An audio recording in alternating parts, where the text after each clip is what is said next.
ദീപു, എന്തായിരുന്നു നിന്റെ വീട്ടിലെ ഇത്ര സന്തോഷം? ഇന്നലെ രാത്രി ഭയങ്കര ബഹളമായിരുന്നല്ലോ. എന്റെ അങ്കിൾ അമേരിക്കയിൽ നിന്ന് വന്നടാ. ആണോ? നിനക്കെന്തെങ്കിലും കൊണ്ടുവന്നോ?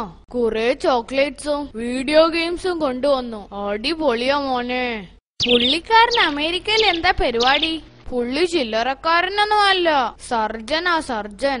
സർജനോ? അതെന്ത് പരിപാടി? സർക്കസുകാരനാ? എടോ വിഡ്ഢി, സർജൻ എന്ന് പറഞ്ഞാൽ സർജറി ചെയ്യുന്ന ഡോക്ടർ. നിന്റെ ഫാമിലിയിൽ ഇങ്ങനെയൊക്കെയുള്ള ആൾക്കാരും ഉണ്ടല്ലേ? സർജൻ എന്നാൽ ന്യൂറോ സർജനാ പുള്ളി. എന്ന് വെച്ചാൽ തലച്ചോറിന്റെ സർജറി ചെയ്യുന്ന ഡോക്ടർ. ഹമ്പട വീരാ, പുള്ളിയെ കണ്ടാ തോന്നില്ലല്ലോ. പുള്ളി ബ്രെയിൻ മാറ്റിവെക്കുന്ന സർജറി ചെയ്യുമത്രേ. ഓ, അങ്ങനെയാണെങ്കി ഞാൻ നിന്റെ ബ്രെയിൻ സ്വീകരിക്കുമെടാ. താങ്ക്സ് മച്ചാ, താങ്ക്സ്. താങ്ക്സ് ഒന്നും വേണ്ട, നിന്റെ ബ്രെയിൻ അധികം ഉപയോഗിക്കാത്തത് കൊണ്ടാ.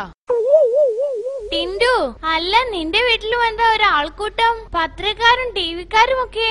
നിന്റെ അങ്കിളും വന്നോ?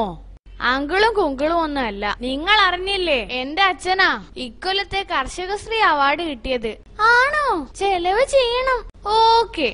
നിങ്ങളുടെ പാടത്ത് കഴിഞ്ഞ കൊല്ലം വിളവെല്ലാം മോശമായിരുന്നല്ലോ. ഇക്കൊല്ലം എന്ത് മാജിക്കാ നടന്നത്? നീ പാടം വന്ന് കാണണം. അതിപ്പോ ഒരു പൂങ്കാവനമാ, പൂങ്കാവനം. എന്താ അതിന് പിന്നിലെ രഹസ്യം? ഒന്ന് പറയടാ. ആരോടും പറയരുതെന്ന അച്ഛന്റെ ഓർഡർ. എന്നാലും പറയാം, പ്രത്യേകിച്ചൊന്നുമില്ല. റേഷൻ അരി വളമായും അത് കഴുകിയ വെള്ളം കീടനാശിനിയുമായി ഉപയോഗിച്ചു.